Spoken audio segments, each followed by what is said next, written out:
Hello mga kolokoy, ngayong araw pala is aadto kami sa Olanggo kasi magbe-birthday ang isa sa mga inaanak-anakan ko. Pero bago tayo umadto sa Olanggo, syempre magpapalit muna tayo ng cake dito sa Red Ribbon. Kasi ang gusto ko, papalitan ko siya ng cake pero pajibar, kaso ayaw niya. Kaya magpipili muna tayo dito na kahit masakit sa bulsa, importante malilipay siya. At ayan na, dinrawingan na ni ate ng happy birthday to me. At heto na ang finished product. Kaya pinahiktan ko na sa kanya para hindi na siya makabuhi at hindi na maumadto sa iba. At ayan na si X, may dalang-dalang red ribbon. Pero hindi niya alam na siya ang gusto kong kaunon. At andito na pala kami sa Angasel. Pero ibibilin ko lang ang motor ko. Kasi ang mahal-mahal ng plate, parang siya. Mahal na mahal ko. Ay! Pero tatabunan muna natin baka kasi pag uli ko, ubos na lahat na napundar ko.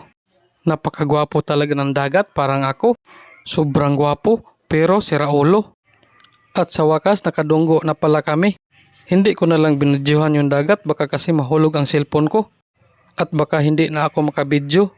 Kaya dito magpapakyut muna ako. At andito na pala kami sa bahay nila. Pero isi-set up ko muna yung cellphone ko. Para sabihin nyo na namimiss ako ng aso ko. O tingnan nyo si Casper, malayo pa lang ako. Parang nasisimot na niya ang baho ko. At sa sobrang tuwa niya, natutuwa na din ako. Na para bang gusto kong paakin ang kanyang ulo. Cute kayo no? Murag chitsu. At dahil nagugutom na kami, kakaon muna kami. At ayan na, napakasarap talaga ng mga bato dito. Merong mga unod sa kanyang mga bato. Yamiti kadasay. At ayan na, pinubunot ko na ang mga unod nito. At ipapakita ko sa inyo para masuya naman kayo. At kakaunon ko na ito na para bang minumukbang ko ang ex ko. At umipal pa siya na kukunin niya ang cellphone kasi pipicturan niya daw. At ipapaibog sa mga kasama niya pero wag muna kasi kakaon pa ako. Yan tuloy sa sobrang hirap magtagalog, nakaka na lang ako. Pero bahala na kayo, basta ako dito, lalamon lang ako. Kasi lami kaayo, murag bato. At pagkatapos namin kumaon, lumakaw na kami papunta sa dagat. Kasi magsuswimming pool kami doon. Dito pala ang mga kasama ko, mga paru-paro G. At kasama pala namin si Jimboy. Jimboy yung pangalan niya, pero babae ang puso niya. At ito naman ang best friend ko, tanawin niyo kung anong binibit-bit niya. At ito naman ang nagpakain sa akin kanina ng bato. At ngayon, andito na pala kami sa dagat. Akala namin malaki yung dagat. Pero akala lang namin pala. Kaya pinaasa na naman ako. Pero kahit na hindi madako ang dagat, sasalom pa rin ako. Para makikita nyo na nadayon ang aming mga plano. Kaya ayon sa pagsalom-salom ko, hindi ko na namalayan na natunok na pala ako ng bato. At parang naluluha na ako, purting sakita kaayo. Sa sobrang dugay dumako ang dagat, naisipan na lang nila na magtagay muna. At buti na lang may isip sila. Kaya ang ginawa ko, nagpaatik-atik na lang ako. Para tatagayan nila ako. Kasi nauuhaw na ang tinai ko. At sa sobrang bored ng mga kasama ko, nangunguha na lang sila ng bato. Mga bato na may laman sa sulod nito.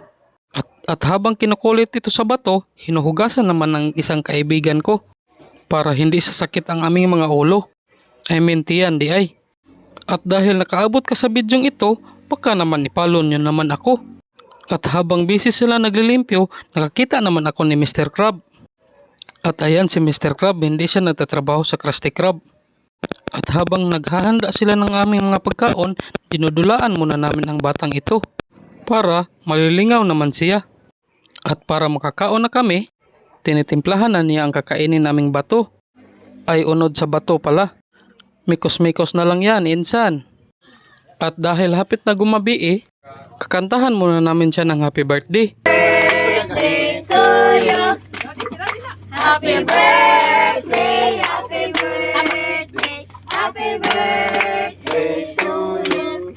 At dahil humana namin siya kinakantahan, ipapablo na lang namin yung kando. Kasi magpapablo din ako ng ex ko. At dahil nahuman mo ang video, kahit isang like at share naman dyan, okay na kayo. At hindi na natin dudugayin. Thank you for watching. Goodbye.